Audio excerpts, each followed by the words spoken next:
Time to light the match for the burning truth with Casey Hendrickson.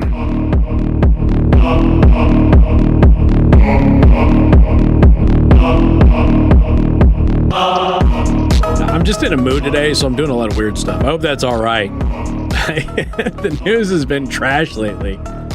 So, and I don't mean like there hasn't been anything. I mean, it's just like the news has just been trash. Everything sucks.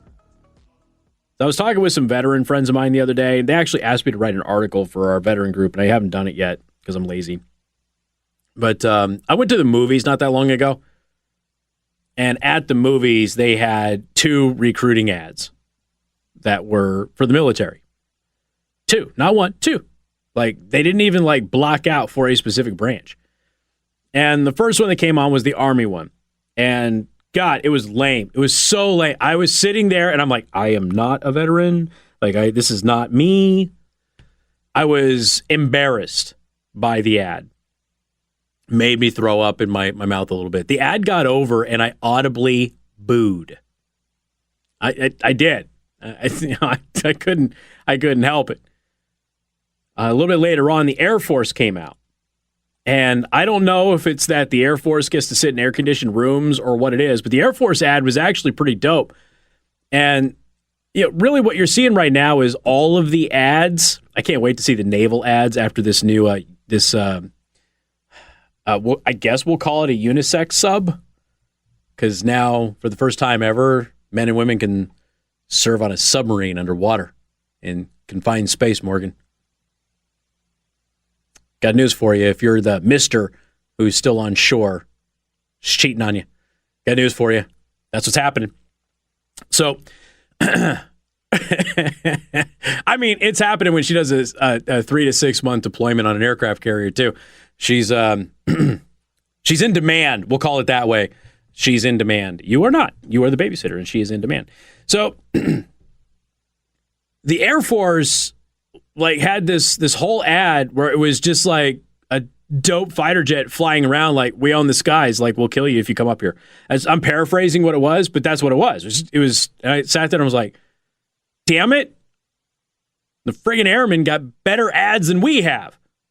And they suck. And I was audibly angry about it. But I ran into this today. The Air Force is the only branch to meet their recruitment goals. Boy, it's almost like not having lame recruiting ads might actually get people to join up. They're eyeing a 20% increase in their goals for 2025. That's a lofty goal. I don't know if they'll actually meet that. But yeah, they have recruited. See, what did they get? Brigadier General Christopher Onren told reporters in a roundtable that the service will hit its goal of 27,100 non-prior service enlisted recruits this year. They're setting their goal for 32,500 for 2025. Wow. So we're still in September. They're going to hit their goal. That's great. And I know that we joke around and everything else about the branches of service. We love them all, but I couldn't help but wonder, is it that they actually have real ads that kind of cater to the mentality of somebody who would actually go into that job? Or is it something else? Like, people realize that the Air Force is, probably going to be a little bit more cushy for most people, a little bit more cushy of a time in service. Again, it depends on your job. Obviously, PJs are throwing a hissy fit right now. Calm down. I'm not talking about you. But I can't help but wonder if it's the ads. So, I mean, the Army ads, it's like it might as well just be an ad about my 2 dads. I don't remember the last time I saw a Marine Corps ad that even remotely evoked masculinity. And that was like their whole thing was, rising to the occasion. They used cheap graphics and things like that, but you still understood the message, right? You still saw the Marine in his uniform and like, yeah, I like that. I want to look like that. That's somebody that I can respect. Navy was the same thing. Like, you just don't see that anymore. Like, all those branches, you got the National Guard and reserves. They all do the normal stuff, but Air Force is out there just flying a fighter jet around. Nobody else is around. You know why nobody else is around? Morgan, why is there nobody else around? Because he would have shot him down. They'd be dead. That's why. And they let you know that. Like, I can just come up here and I can do all sorts of acrobatics and airplane ballerina stuff, and anything anybody can do about it because I'll kill him.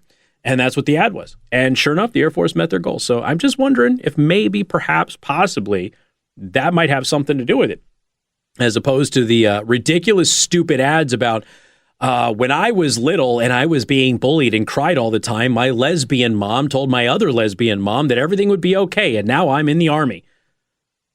That's basically one of the ads that the Army has, by the way, and it's not a good ad. So congratulations on the Air Force for being the only branch to hit their quota that I'm aware of anyway.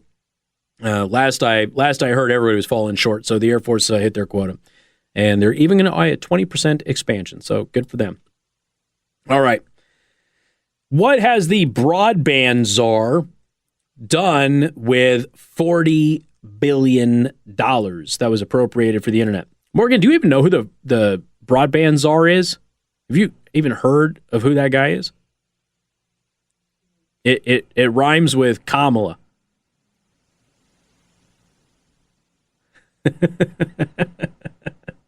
Vice President Kamala Harris is under fire for reportedly mismanaging a $42 billion program to expand the internet. Huh. Well, that's good to know. So she failed at the border. She failed at broadband. It's only $42 billion. So, yeah, I mean, what's several $trillion in an annual budget, right? In a letter, Republican senators accused the broadband czar Harris of mirroring her performance as border czar and failing to deliver promises on delivering broadband to rural areas. Ranking members of the Subcommittee on Communications, Media, and Broadband have accused Harris of prioritizing the Biden administration's woke agenda to impose its climate change mandates on infrastructure projects, government-owned networks over private investment, and mandating the use of unionized labor in states, and sought to regulate broadband rates. Well, they did do that. The broadband rate thing is something we talked about on the show before. The letter further alleges Harris of misusing limited taxpayer dollars despite vowing that the administration's $42 billion Broadband Equity, Access, and Deployment Program, also known as BEAD, would deliver broadband services to unserved areas. Do you remember me somewhat jokingly cracking this microphone and said, well, listen, equity, access, and deployment means all of you white rural folks aren't going to get nothing. And there aren't a lot of non-white rural folks in the United States. It was half joking, but it appears that it was prophetic. In 2021, you were specifically tasked by former Vice President Biden to lead the administration's effort to expand broadband services to unserved Americans. And at the time, you stated, we can bring broadband to rural America today.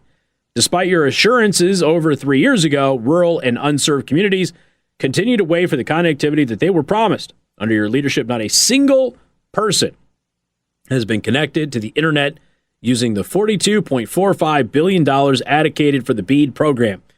Indeed, Politico recently reported on, quote, the messy, delayed rollout of this program. Kind of like the messy, delayed rollout of the charging station program, which is, again, problematic. Why? Because nobody can build the charging stations because the requirements based on equity and racial justice make it almost impossible to build a charging station. The letter continues, instead of focusing on delivering broadband services to unserved areas, your administration has used the BEAD program to add partisan, extra legal requirements that were never envisioned by Congress and have obstructed broadband deployment. By imposing burdensome climate change mandates on infrastructure projects, prioritizing government-owned networks over private investment, mandating the use of unionized labor in states, and seeking to regulate broadband rates, your administration has caused unnecessary delays, leaving millions of Americans unconnected. Well, see, they want to prioritize government-owned networks, and I've told you this many, many times. So some of you live in municipalities that have, at least somewhere a free government Wi-Fi network. Never use it unless it's an emergency. Once you connect to somebody else's Wi-Fi network, you give them permission to look at all your stuff. Okay, everything that you do, you're giving them permission to do it. They'll tell you that they're not. They are. And when you connect to a government network, that's their network. They have a right to restrict access to stuff. You have to make a case for them restricting access being wrong, which is going to be very, very difficult considering it's their network. Now, a little bit more rules in place because it's government as opposed to using like McDonald's network and stuff like that. But nonetheless, they still have broad authority. So you want to be very careful of that stuff. In addition, the Biden-Harris administration has provided no information on how the $42 billion was spent. This has been the largest single investment in U.S. history for the internet, and 0 people, 0 homes, and 0 businesses have been connected to the internet as a result. Wonder where that $42 billion went. I don't know. Good thing we know it didn't go to her because she's so super middle class, right? Got more coming up. You're tuned in to The Burning Truth.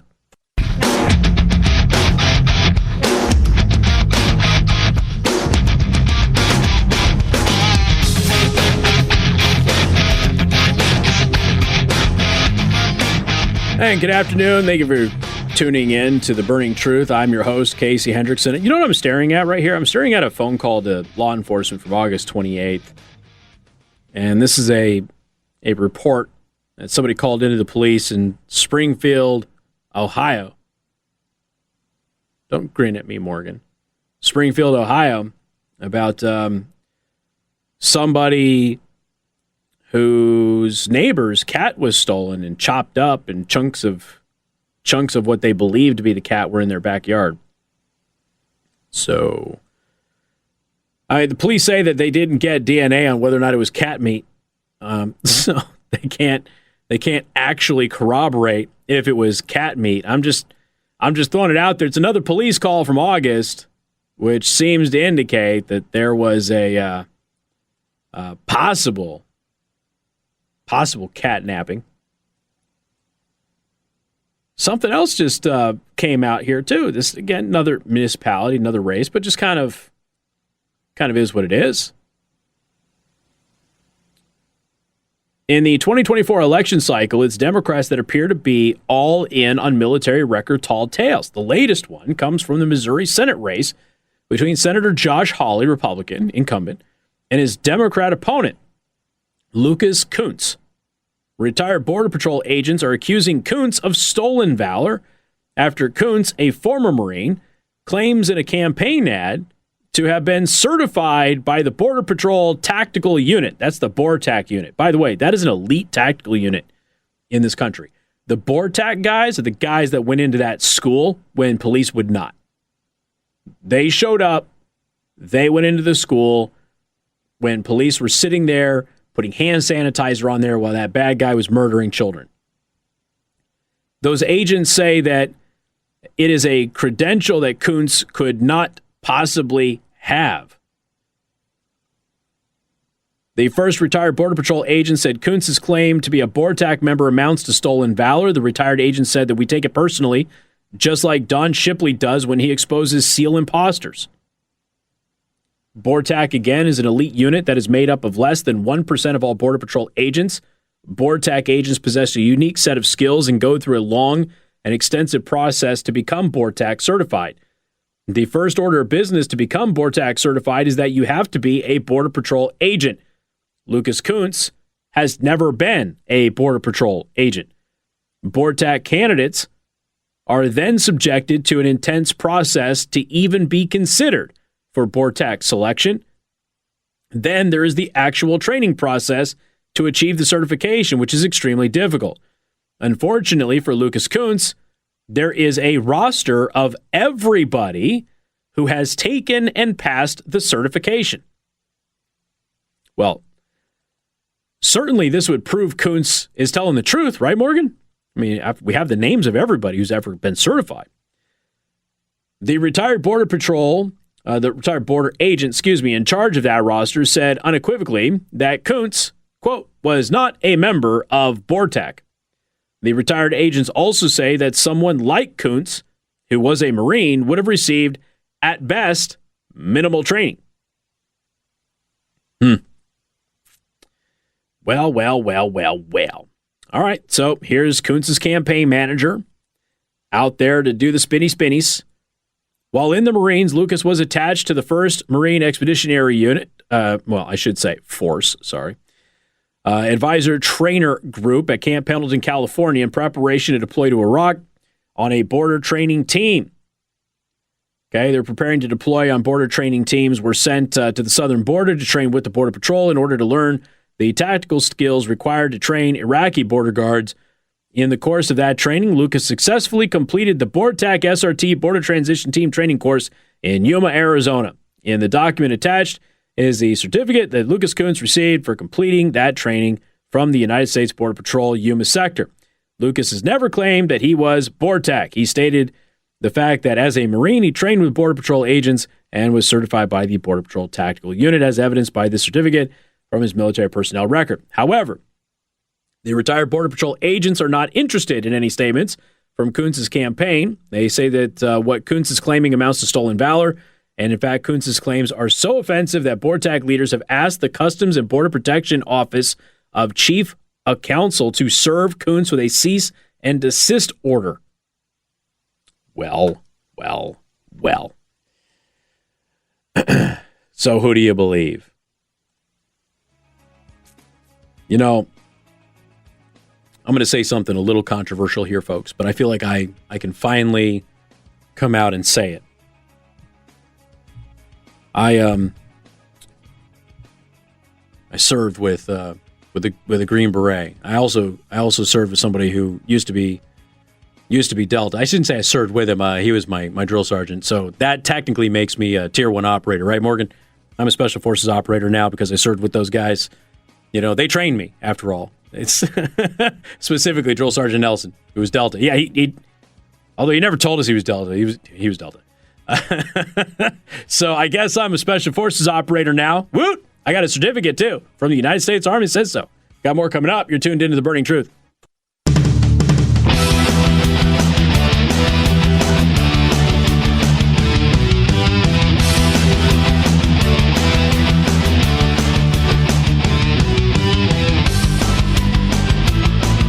The Burning Truth with Casey Hendrickson.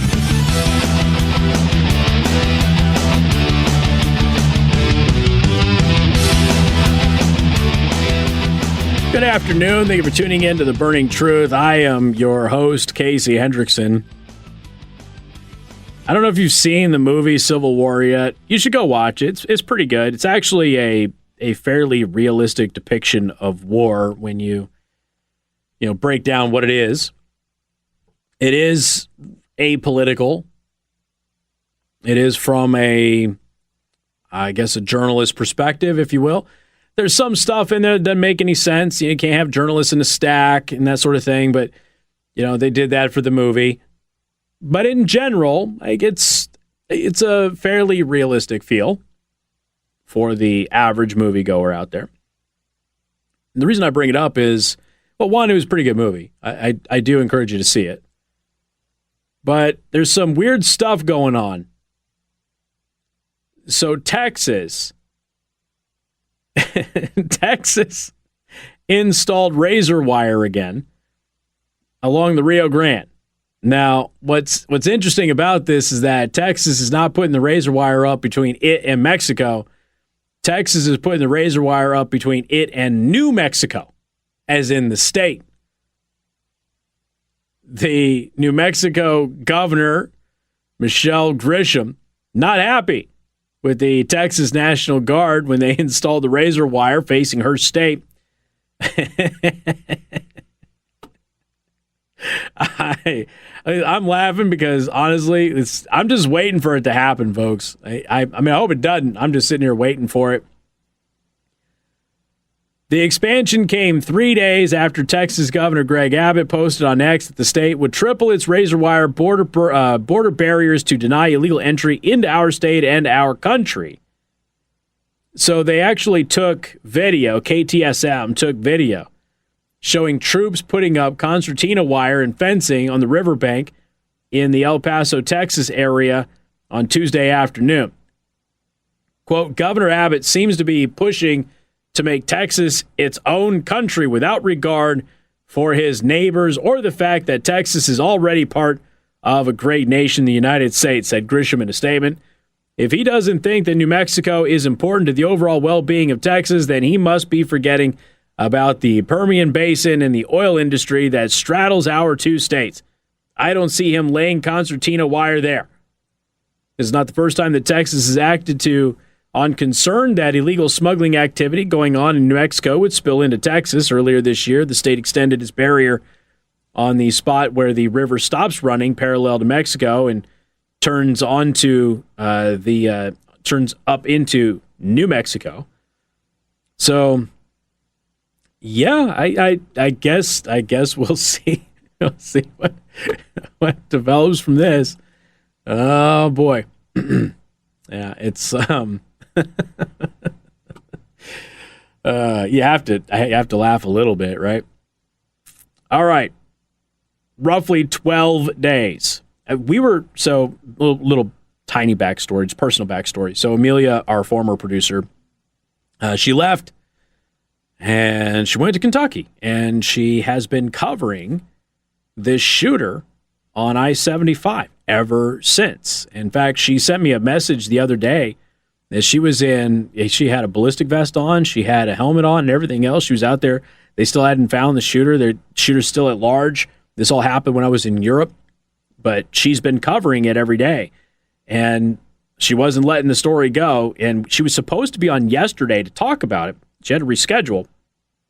Well, roughly 12 days after somebody opened fire at cars traveling on Interstate 75 near London, Kentucky, the Kentucky State Police have announced that a body has been found near Exit 49 in Laurel County. They believe it is the suspect. During a Wednesday night news conference, Kentucky State Police Commissioner Philip Burnett Jr. said that detectives are still investigating, but articles associated with the body, including a weapon that was not specified, suggest the remains could belong to the suspect, Joseph Couch. Burnett Jr. said the state troopers were in the area throughout the day Wednesday because they noticed vultures lingering nearby. Fred and Sheila McCoy were also searching in the area for Couch behind Exit 49 when they crossed paths with a group of state troopers, and the troopers had detected a pungent odor, and shortly after, the group stumbled upon the body. So it appears that they have found the I-75 shooter deceased, and all because they noticed the vultures ahead. So we'll keep you updated on the latest developments on that. We're not exactly sure what is going to be happening with it, but I mean, we assume that that's probably the guy. Seems pretty reasonable that would be the guy, but I guess we'll ultimately find out here soon when they officially confirm it.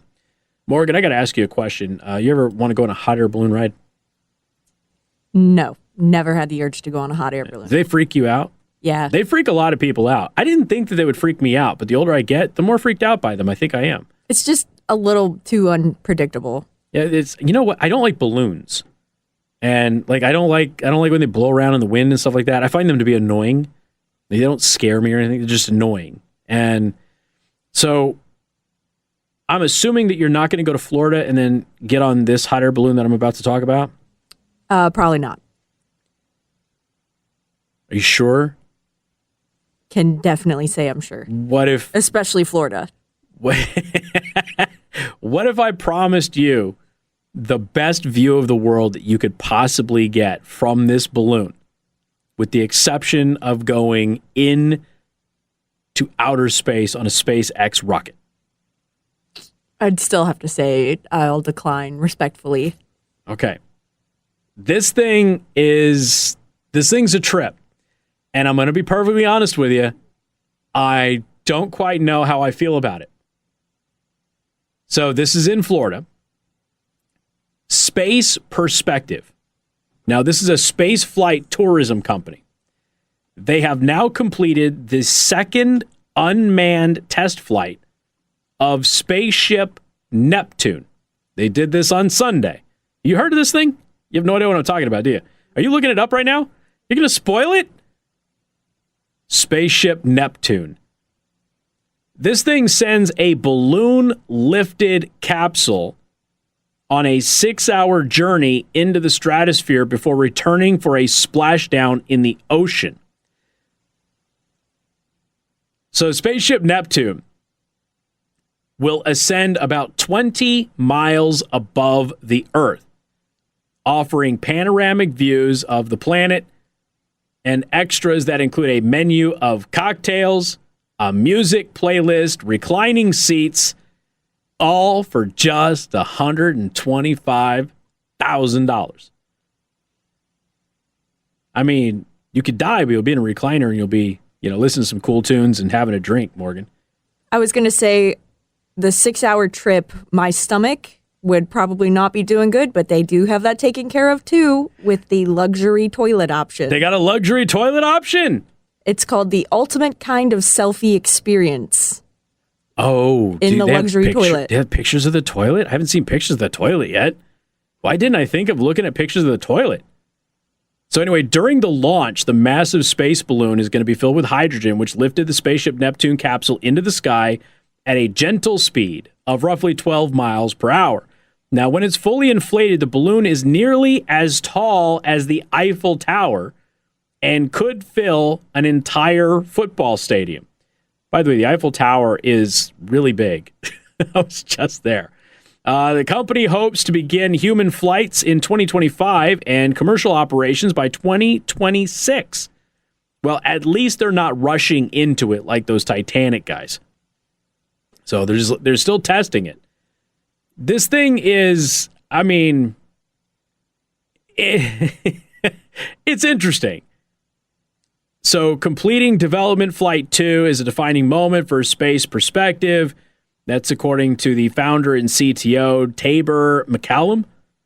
During Sunday's test flight, which launched from the deck of a 294-foot-long MS Voyager ship in the Gulf of Mexico. So now you got to deal with, nature as well. Spaceship Neptune maintained cabin pressure and stability at peak altitude. It confirmed the safety, design, and performance of the largest space flight capsule ever flown with the largest windows ever flown, they said.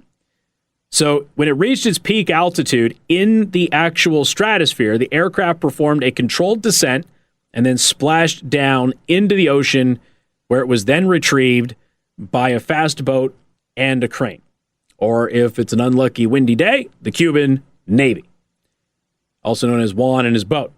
Data collected during the test flight will pave the way for the development of crewed test flights. So they've raised $100 million from investors to support this development. And, some of the artist renderings are pretty cool. I don't see the toilet one in the one that I'm looking at, though. They're going to even give you high-speed Wi-Fi, by the way. So you can live stream when you're up there. But it looks like you're in low orbit around Earth when you hit altitude. Like you're past the blue sky. Okay, you're in black. You can see the blue planet below. So you're pretty much as close to space as you can get without being in space or being in a high-altitude spy aircraft. So it might be worth it, Morgan, $125,000. You might have changed my mind. You've seen the pictures, right? They took pictures from this thing those aren't renders, those are real things, and it's pretty. I'm not gonna lie, it's pretty. It's suspiciously flat. It's it gotta tweak somebody, but it does. It looks like it's going to be an experience.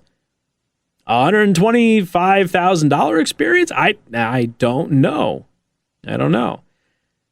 So it uses a patented space balloon to ascend to an altitude of 100,000 feet, or about 20 miles. It requires no thrust, and the cabin is climate controlled to maximize the comfort of future passengers. I do wonder about weather, though. Waves, wind, that sort of thing. I do wonder about those things. I suppose maybe it isn't as big of a deal as I think it is, but I don't know. There's part of me that just wonders. That's a long string for you to be attached to blow you, in various directions. It is 20 miles after all.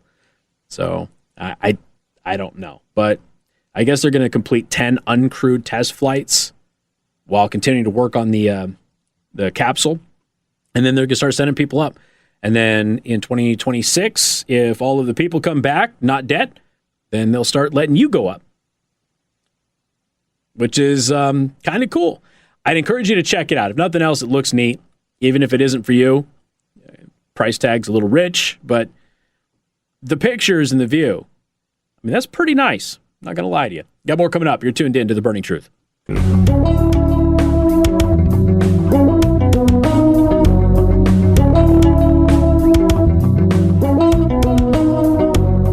And good afternoon. Thank you for tuning in to The Burning Truth. I am your host, Casey Hendrickson.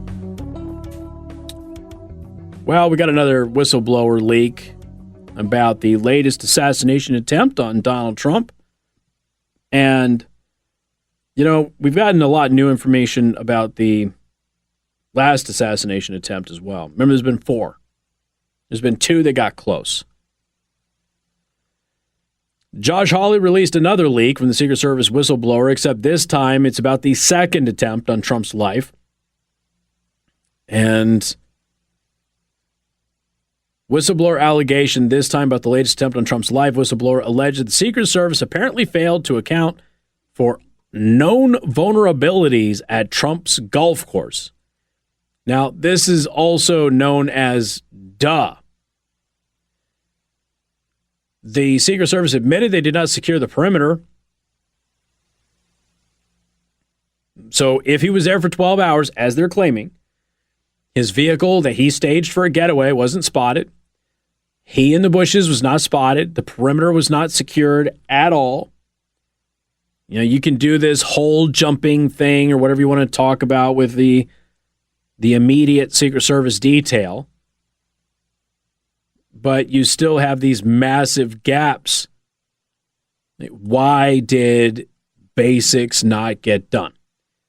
Like I said, the conspiracy at this point is that somebody doesn't want him dead. So Josh Hawley sent a letter to the Secret Service and he asked a couple of questions. Please answer immediately the following questions raised by these new whistleblower allegations. Did the Secret Service personnel post up at known vulnerabilities in the perimeter fencing? Did Secret Service personnel sweep the perimeter prior to the former president's arrival on the site? Did Secret Service use K-9 units or unmanned aircraft systems, elements in order to monitor the perimeter of the golf course? How were they used? If counter-surveillance personnel were present at the golf course on September 15th, as you stated at a recent press conference, in what manner were they deployed and why did they not detect the gunman sooner? Now remember, he was supposedly there for 12 hours. This guy was not in a ghillie suit. What was the specific counter-surveillance mitigation plan for the known vulnerabilities outside of the fence that day? Some good questions. And like I said, I know that a lot of this is pretty common sense, but if you got somebody who's sitting there laying in wait for 12 hours and nobody at the Secret Service bothered to even look, considering this is a place, according to people who frequent the course, that photographers will often lay in wait to get a picture of Donald Trump, it's a specific spot that is known by Secret Service to gain some access to Donald Trump, so you would assume at some point that there would be some kind of a security policy, procedure, something like that to go ahead and mitigate any risks or dangers, and that just did not happen. So, like I said, I know that this is going to be very, very difficult for the good folks at the Capitol Chronicle to figure out, but you're going to have to come to a point where you ask yourself some pretty darn tough questions. Why weren't basic things done in the first one? Why weren't basic things done in this one? And why aren't there basic things being done in other events as well? We got more coming up. You're tuned in to The Burning Truth, rumble.com/Casey the host. Podcasts by Federated Media.